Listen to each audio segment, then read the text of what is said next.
非常酥脆，特别的好吃，一摸掉渣，用手指轻轻一弹就开。你看看，太酥脆了，越嚼越香。这馍啊，都要轻一点的拿，要不然的话，全部都碎了。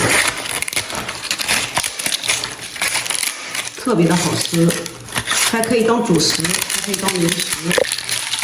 哇，太酥脆了！首先准备一个干净无水无油的盆子，然后加普通面粉1斤，也就是500克，然后加盐5克左右。盐不要加多了，加多了呢会掩盖面香味。加碱面大约1克，加点碱面呢会更香。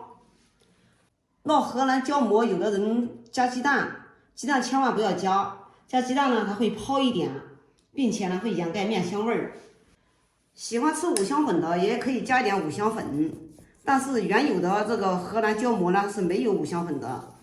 把粉状的东西全部给它干拌均匀，其他材料都没有了，然后用凉水和面哈，边倒边搅拌。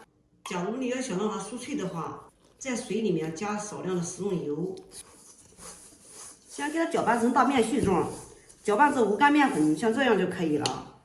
这个时候呢，加芝麻大约25克左右，喜欢吃更香一点的，还可以再加点白芝麻。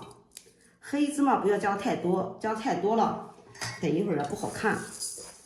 像这样先给它拌均匀，然后再给它揉成面团儿。这个面呢，最好给它和的呀软硬适中。和太硬了不好擀，太软了它不容易焦脆。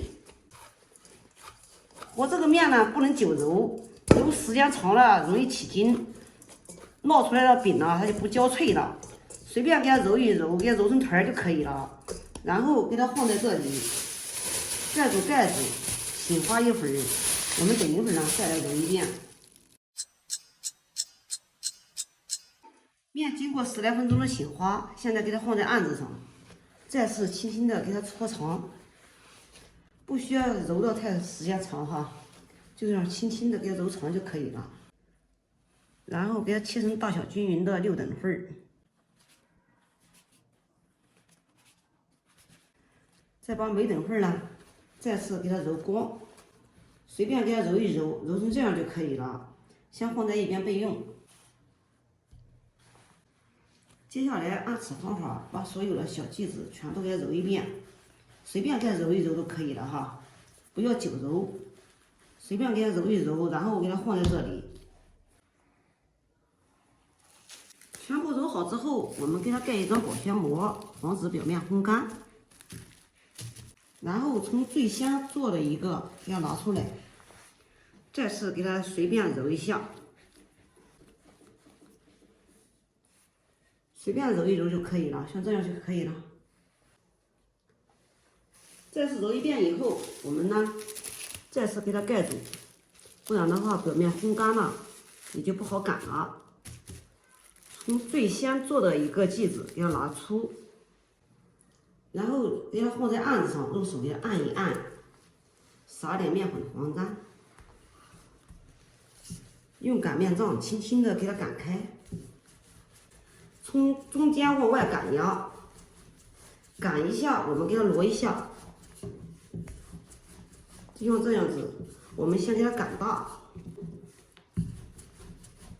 然后呢，我们再给它卷起来擀，感觉有点粘手的话，我们呢也可以给它撒点手粉防粘。卷起来擀呢，不要使劲过猛，轻轻的用力往外擀压，随便给它往前擀一擀，都要给它撑开，换个地方，不要一次性擀的太久了，太久了就擀的瘪瘪的、长长的，千万不要做的太厚，太厚了烙出来饼呢都不焦脆了。比我们平时擀面条的面皮啊要薄一点，大约擀个40公分左右就可以了。因为我们家的锅呢直径是40公分的，像这样就可以了。擀好之后，给它放在托盘上。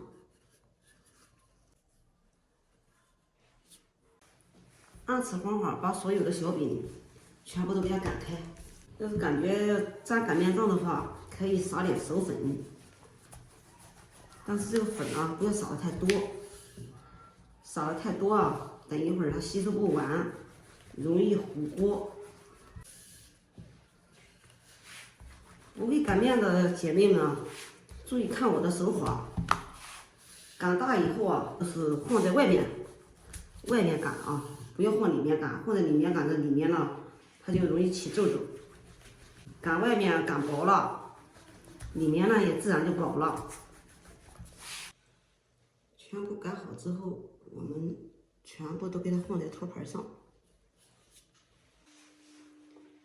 全部擀好以后，我们电饼铛上下火预热，用手搓到面片，然后再给它叠过来，平整的铺在电饼铛里面。家里面有铸铁锅的，有平底锅的，那个也可以哈。要是没有技术的话，就用电饼铛，因为电饼铛呢不容易糊。我们呢来给它换个面。这个时候它最容易起小泡泡，泡泡起的越多，证明这个饼呢越酥脆。就像这样来回的翻面，把水分捞干，自然就酥脆了。到时候这样子就可以了，干了更加酥脆。出锅，给它放在一个通风透气的地方。晾凉以后更加酥脆。假如冷凉了以后不是太酥脆，再给它放上，再烤一会儿，像这样盖住烤，这样再烤一下子呢，它就更加酥脆哈。大约又烤了一会儿，像这样子就可以了。二面焦黄。就像这样简单一做，我们河南的一道焦馍就做好了，非常酥脆，特别的好吃，一馍掉渣，用手指轻轻一弹就开。你看看，那么焦脆，太酥脆了，越嚼越香。这馍啊，都要轻一点的拿，要不然的话，全部都碎了。特别的好吃，还可以当主食，还可以当零食，啊，太酥脆了！好了，今天的视频就给大家分享到这里吧，我是于姐。如果你喜欢我的视频，请不要忘记关注我哟。感谢您的观看，我们下期再见啦！